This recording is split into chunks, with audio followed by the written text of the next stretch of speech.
श्री गणेश पुराण मंदार आणि शमिका अध्याय 34 व 35। श्री गणेशाय नमः। ऋषी गृत्समंद म्हणाले, हे राणी कीर्ती, एके दिवशी महर्षी नारद देवराज इंद्राकडे गेले होते। देवराज इंद्रांनी महर्षी नारदांचे यथोचित स्वागत केले। त्यावेळी झालेल्या भक्तिप्रधान चर्चेत शमीचे महात्म्य विशद करताना महर्षी नारदांनी एक कथा सांगितली। ते म्हणाले, देवेंद्र, वितिहोत्र नगरात एक वैदिक ब्राह्मण राहत असत। त्यांचे नाव होते औरव। सुमेधा या त्यांच्या पत्नी। या दाम्पत्यास शमिका नावाच्या एक कन्या होत्या। त्या दोघांनी शमिकाला लाडाकोडात वाढवले। त्या 7 वर्षाच्या झाल्या तेव्हा औरवांनी त्यांच्यासाठी वरसंशोधन आरंभले। धौम्य पुत्र मंदार हे शौनक ऋषींकडे विद्याभ्यास शिकत होते। ते अत्यंत ज्ञानी होते। औरवांनी धौम्यांची भेट घेऊन मंदार यांना शमिका देण्याचा विचार बोलून दाखवला। त्यानंतर ती चर्चा यशस्वी होऊन विवाह संपन्न झाला। मंदार आणि शमिका आनंदाने संसार करू लागली। एके दिवशी भृशुंडी ऋषी त्यांच्या आश्रमात गेले होते। त्यांच्या भ्रूमध्यातून निघालेली सोंड आणि त्यांची स्थूल देहयष्टी पाहून मंदार आणि शमिकांना हसू अनावर झाले। त्यामुळे भृशुंडी ऋषी खूपच संतापले। भृशुंडी ऋषींनी त्या दोघांना शाप दिला। म्हणाले, माझे स्वरूप पाहून तुम्ही थट्टेने हसलात।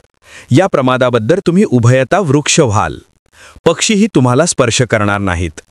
ती शापवणी पूर्ण होताच मंदाराचे मंदार वृक्षात आणि शमिकाचे शमी वृक्षात रूपांतर झाले। या घटनेला 1 मास होऊन गेला। आपला प्रिय शिष्य मंदार याची कोणतीही कुशल वार्ता कळली नाही, म्हणून शौनकांना मोठी चिंता उत्पन्न झाली। त्यांनी त्या दोघांचा आश्रमात व अन्यत्र शोध घेतला, पण त्यांच्याविषयी काहीच कळले नाही। शेवटी त्यांनी अंतर्दृष्टीने अवलोकन केले असता सत्यप्रकार त्यांच्या ध्यानात आला। त्यांनी औरवांना पाचारण करून वस्तुस्थितीची कल्पना दिली।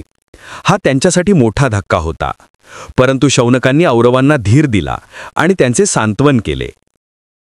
मंदार आणि शमिका यांना मुक्त करण्यासाठी शौनक ऋषी आणि औरव यांनी 12 वर्षे गणेश आराधना केली।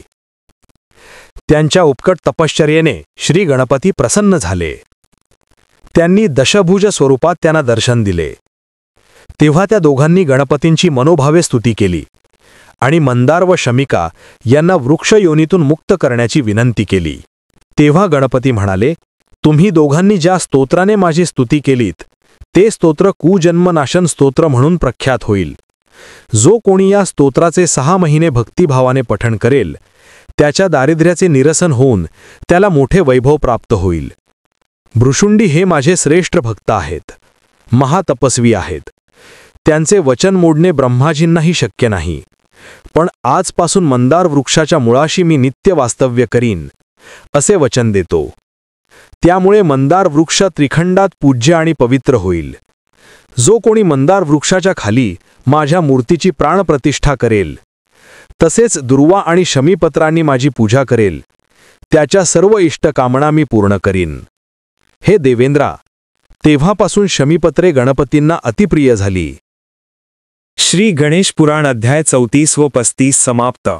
व्हिडिओ आवडल्यास व्हिडिओला लाईक, शेअर, कॉमेंट आणि सबस्क्राईब करा।